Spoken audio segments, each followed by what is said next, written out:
Vamos agora mudar de assunto mais uma vez e falar que o ministro Alexandre de Moraes, do STF, e atual presidente do Tribunal Superior Eleitoral, voltou a defender a regulação das redes sociais como medida contra os ataques às escolas.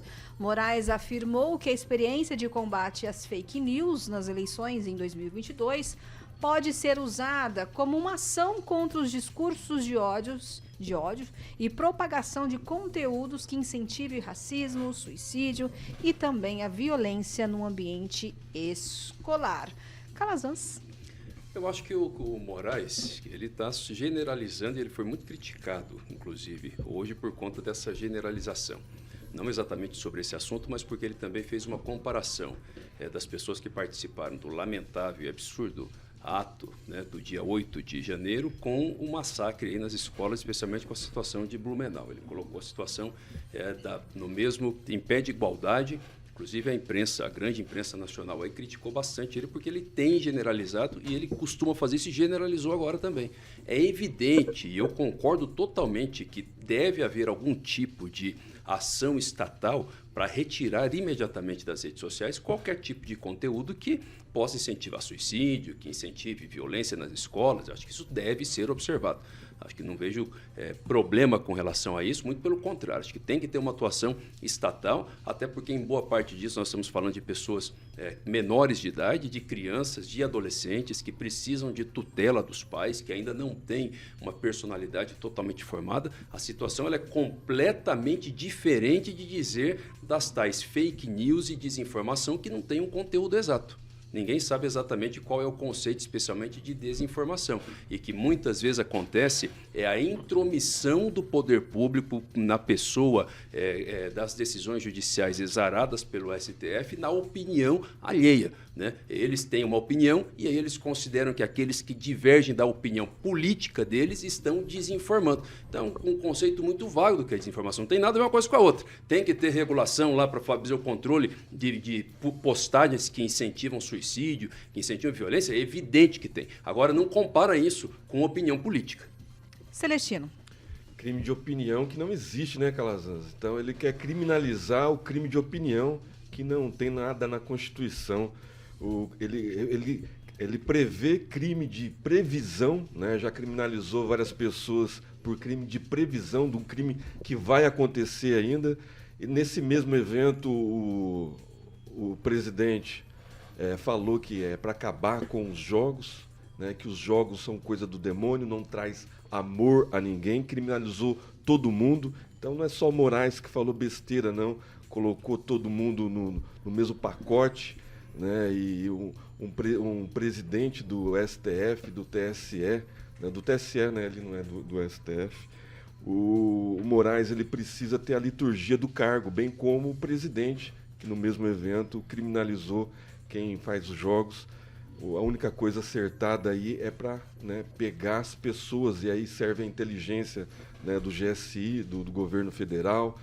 A Polícia Federal tem essa capacidade de detectar, né, essas pessoas, esses maus elementos, né, não só, né, de crimes contra as escolas, mas de pedofilia, de narcotraficantes, de compra de armas ilegais. Né, tudo isso dá para ser investigado pelo senhor Alexandre de Moraes, e não só quem trabalha com game, projeta jogos, né, como nosso amigo aqui carioca utiliza bastante jogos de computador, né, e aí vai criminalizar todo mundo que gosta do joguinho ali, vai colocar todo mundo falando que é para usar armas, que é para matar, que é ódio, é violência.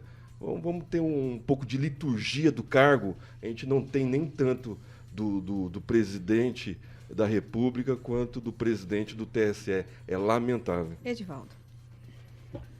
Pois é, debate complicado, né? A gente vem debatendo essa questão das redes sociais, né? Por incrível que pareça, desde os anos 2000. Em 2002 eu participei de um debate em Brasília acerca desse problema que já ganhava alguma dimensão onde estava engatinhando. Então lá se passaram 20 anos desse primeiro momento em que se falava ainda de forma tão subjetiva, né? E eu acredito que os filtros das plataformas digitais precisam ser mais finos. E esse debate sobre retirar, de punir, de criminalizar a postagem, ele cruza aquela fronteira da liberdade de expressão ou irresponsabilidade. Onde é exatamente? Então, achar que foi o governo Bolsonaro que inventou fake news é uma inverdade. Isso nasceu, na verdade, esse debate nasceu lá em 2010, no primeiro governo do PT. Já havia, sim, gabinetes do ódio funcionando, é preciso reconhecer isso. E funcionava, claro, não era tão profissional como depois aconteceu com a eleição do Trump, e que foi a base de tudo que aconteceu na sequência. Acho que é um divisor muito importante nesse debate. É cedo ainda, né? Às vezes é muito assodado as declarações de ministro, às vezes do próprio, de ambos os ministros, né? Tanto do ministro da Justiça quanto do Supremo. Esse debate vai longe, né? Acho que a sociedade tem que mediar tudo isso.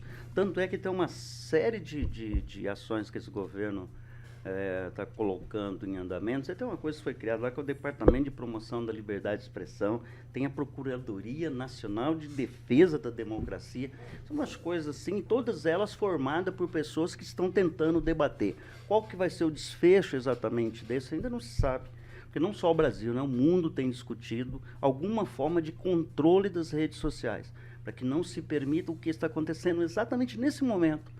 Essa questão das escolas, que cria um clima de tensão, viu, Kelly? Verdade. É uma coisa impressionante. Verdade. As pessoas não estão mandando os filhos para as Com escolas. medo. Sim. É muito grave. Então, sim, é um debate, acho que nós temos que debater de alguma forma, sabe, sempre tendo em perspectiva que a liberdade de expressão deve ser preservada. Com responsabilidade. Com responsabilidade. Como fazer isso? Eu não tenho a fórmula, eu acho que ninguém tem a fórmula, mas que as plataformas digitais, que na verdade é um monopólio, né? A gente sabe que são um monopólio de algumas empresas apenas, eu acho que elas têm que ser criminalizadas no sentido de ser responsabilizadas por permitirem-se não ter filtros mais finos, filtros cada vez mais finos, para que determinadas postagens, né, sejam identificadas por bots, né, que são robôs, e que sejam automaticamente retiradas, sem que você tenha que fazer todo um processo jurídico que 15 minutos em redes sociais é uma eternidade, né, Gil? Pior. Francês. A sucessão de crises e atos entre o Supremo Tribunal Federal, especialmente o Alexandre de Moraes, e o Brasil todo, começou lá com deputado, com blogueiros, com jornalistas, com outros políticos, né? E agora, no caso específico do senador Moro, né? Nesse embate aí que teria um embate contra o Gilmar Ferreiros. Gilmar Ferreira? Gilmar Ferreira Mendes. Gilmar Ferreira Mendes. Ah, é? Né? Você caiu. Caí mesmo. Então, nesse caso específico aí, eu ouvi o Alexandre de Moraes falando hoje, ele coloca tudo no mesmo caldeirão que ele está mexendo ali, como o dono da verdade, o dono da caneta, os atentados em escolas, a rejeição com relação às urnas eletrônicas, os atentados de 8 de janeiro, ele coloca tudo no mesmo caldeirão, você entendeu? E então você vai vendo as peças conforme vão sendo jogadas, o que ele quer? Quer dominar o legislativo, o executivo e instaurar a censura prévia no Brasil. Esse é o principal. Ele quer instaurar a censura prévia. Sim, Edivaldo. Não, eu estou falando nada, estou concordando aqui com sim. Ele quer instaurar a censura prévia no Brasil. E tem outra, ele é pesado, ele é implacável nos seus objetivos, ele não dá moleza, não. Ele bate mesmo porque ele tem a caneta na mão. Vai lá, Gilmar, você rapidão. Ô, Kelly, eu trabalho com comunicação desde 93. Eu percebo que comunicação não é aquilo que eu falo, mas aquilo que as pessoas entendem. Tem muita narrativa que as pessoas querem dizer que são fatos, e não são. Opiniões têm que ser respeitadas, mas nós não podemos mudar o fato. E as pessoas hoje confundem fatos, opiniões com fatos, né? A ABERT, Associação Brasileira de Emissoras de Rádios e TVs, é a favor da regulamentação das redes sociais. Eu não estou aqui defendendo de forma nenhuma a censura. Eu defendo a responsabilidade nas redes sociais. Eu trabalho no caso com veículo de comunicação, e tudo aquilo que eu publico, eu respondo, muitas vezes até na justiça, e com muita responsabilidade. Infelizmente, as pessoas usam o WhatsApp para poder propagar fake news, utilizam as redes sociais para propagar fake news. Infelizmente, na pandemia, muitas pessoas morreram porque acreditaram em narrativas, em opiniões, e acreditavam que aquilo seria fato. Infelizmente, muitas dessas pessoas não estão entre nós mais, porque acreditou em algo que era fake news. Então, há uma necessidade, sim, da regulamentação para responsabilizar, de fato, quem realmente está, no caso, divulgando mentiras.